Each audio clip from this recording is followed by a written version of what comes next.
Abonnez-vous et cliquez aussi sur la petite cloche de notification pour ne rien rater de nos prochaines vidéos. N'oubliez pas de partager aussi la vidéo et de la liker. Afrique N24.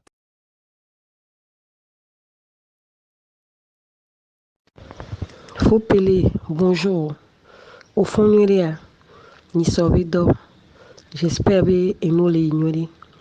Nous suivra pour intervention que tout à l'heure.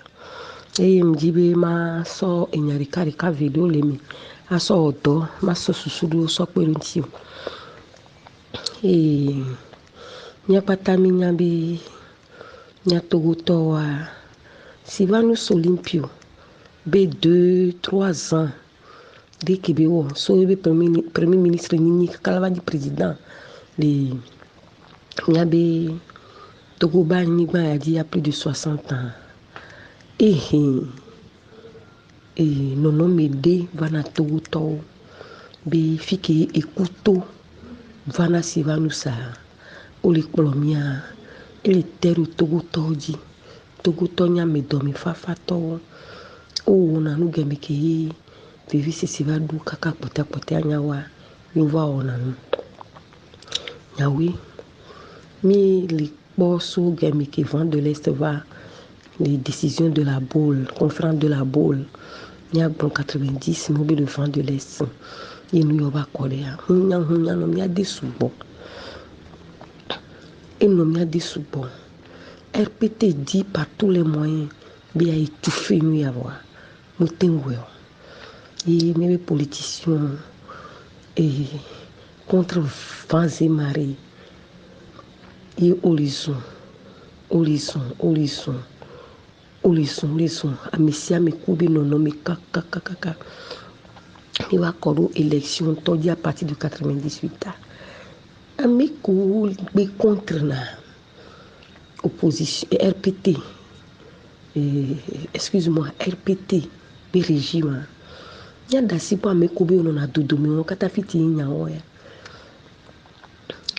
kaka mi fille bien et peuple a plébiscité na meoyi ou bonadis Gassia Gami à plus de 50%, Gassia Gami à plus de 50%.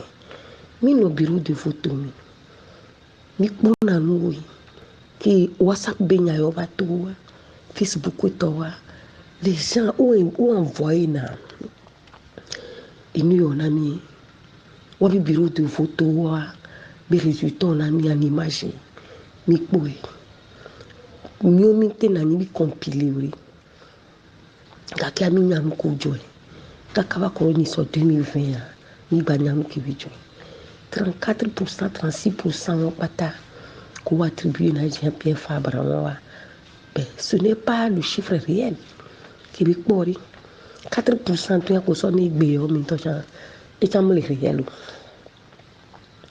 ni mi trop ba content tonton les tableaux d'Ilébélidou ou de Noua. Et il y a tout le réel. Mais le budget sont 36%. Mais d'accord, il y a 27 sièges. Vous donnez un d'accord. Ben, et nous n'avons pas quelqu'un. C'était pas réel. Réalité en temps. Et il y a aucun 4 ans, aucun 36 ans, aucun nom de quintomina de corps. Qui est petit torchon, quelqu'un, aucun awakataï. Voilà. Ni monsieur Justin, monsieur Roga ou monsieur BBP. Oh, et nous, on il trouve soigné, à Bitobim Saint, à nous, à Troy, mais bien dominé avec soya, et nous saint, bien à mes pitons. Et comme vous avez zin, l'incobéa. Oh, d'accord, il y a dit. 2020 il y a dit. Oh, mais de hier c'est les cartes. ANC et nous pas ta ligne si. Bonne soirée. Oh, non vi nous y a toi ni là. Y a ba ouais a tiens. À ce 3 silemanti. Il comme la nani. A mi pito. Non vi. Et tovi. Et du. Il comme abi ni munwa.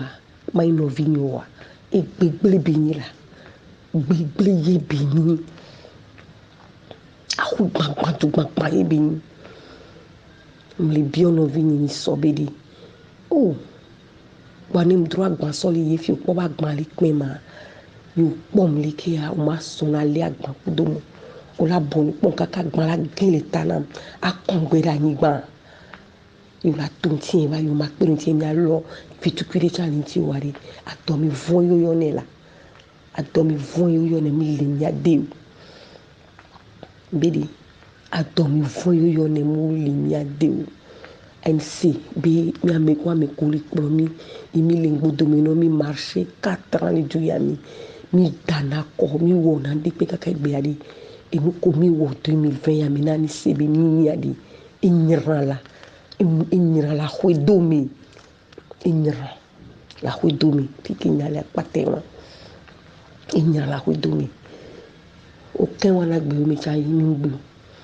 aucun Jean-Pierre Fabre to cha ni mi gbe yakpata bono na titre le potenti là oh yakpata imi mi po 2020 ya me mi po la kopote mi po mi po la kopote mi po mi po la kopote mi po Yesu Kristo egun bi na di olija do ami pe to bi la si fo baba na me ke ba si mi be le ja so e mu su mi ba si mi la gba tin tro le ni se mi la gba tin tro beko patali hon le gnobilike ani fike mi dami ame ko so na bulletin do urna me fike mi le dami do ma mi ame ko so bulletin so le do urna me fike mi le dami do oh emi yakpo Jean-Pierre Fabre kudu Patrick Lawson Isabelle Amegali le gbele do wa o la wopu yo la po alola no dino so ma vo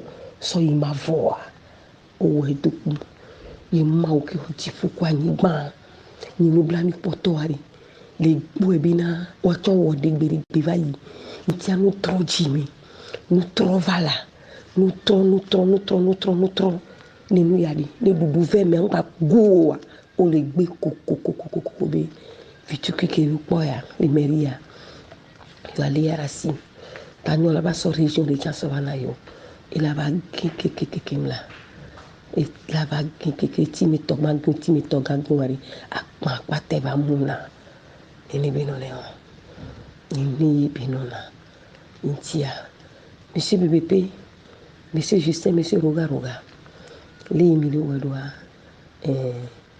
il m'a défendre parti le que mi o Togo ya mi que mi ko d'accord ya zirika que mi a tomi na nyan tono be parti politique on parle dans le Togo mi le mou tel que le vent souffle et be mi a mi le mou tel que le vent souffle mi le mou tel que le vent souffle en plein éton mi bi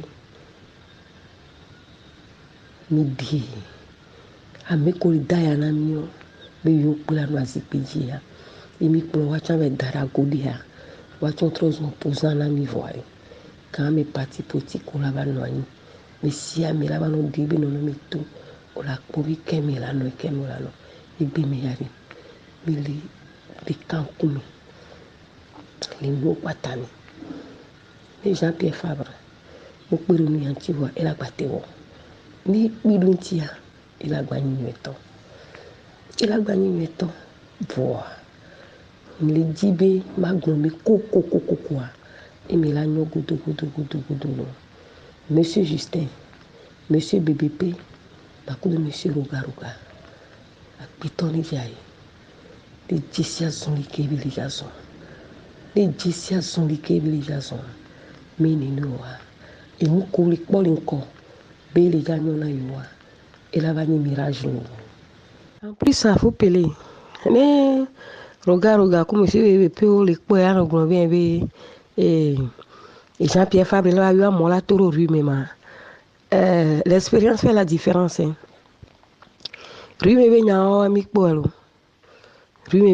amikpo na mo le da pa so afi o diaspora to fi to be to na ni po le pono ke ami c'est l'expérience qui fait la différence. Et Togo tom tourna le rue en 2005 mais on m'a ouami plus du million 2 voire 2 millions et plus ça Oma wa menini olo. Nko jona, minu violo. Mais on a pas ta fika avec plomi soyo. Fika avec plomi soyo.